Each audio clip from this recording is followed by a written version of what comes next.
I moved up here from a little town outside of Fort Worth, Texas, where I was running a little bank.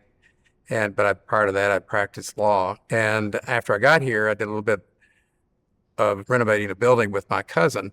And then a friend of mine said, you should look up a gentleman named Jim Youngren. He was one of the two people who put the sign up that said, with the last person who leaves Seattle, please turn out the lights. And he and Paul Shell were running a company owned by Weyerhaeuser called Cornerstone Development. So they wanted somebody to be the commercial leasing director, which I was really unqualified for.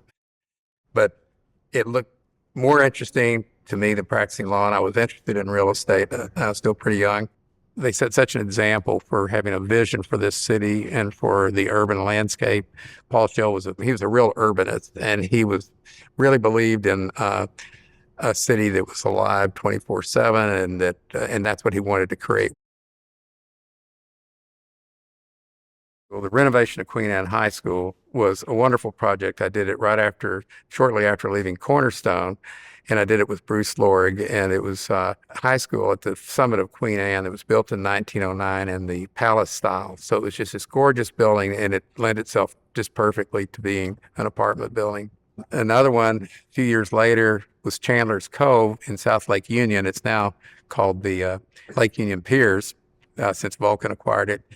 And that, is marina, restaurants, and some retail there at the south end of Lake Union. At the time when we did it, there really wasn't anything else around there, but it had a ton of traffic, and it was an exciting project.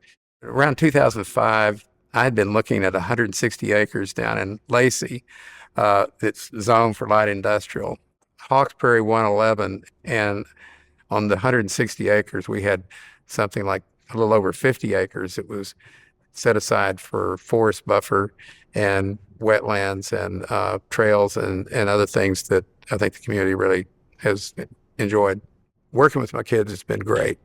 Justin has thrown himself totally into getting our Columbia Crossings Marina, bringing it back up to a first-class marina. And then we're adding maybe as many as another 100 floating homes. I'm really inspired by seeing what he's doing there.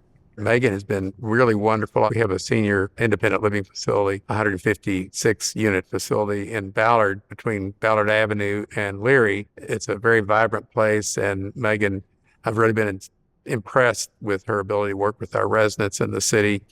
And she's also been elected to the Landmarks Board there, which is wonderful.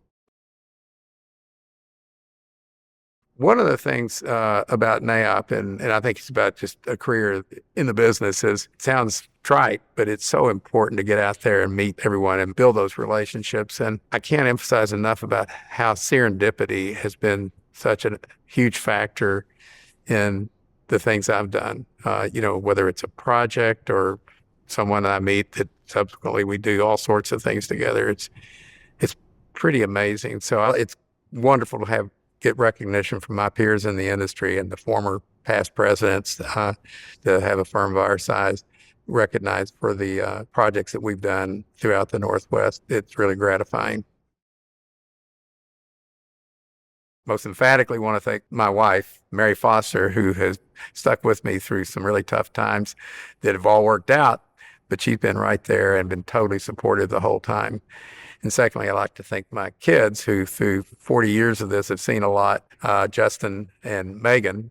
And then I'd like to thank my development partners along the way, Bruce Lorig, John Walker, who we did many, many projects together, and Lauren Davis. And I want to thank everybody who's in this room because I've so much enjoyed working with all you folks and in the real estate business over the last 44 years.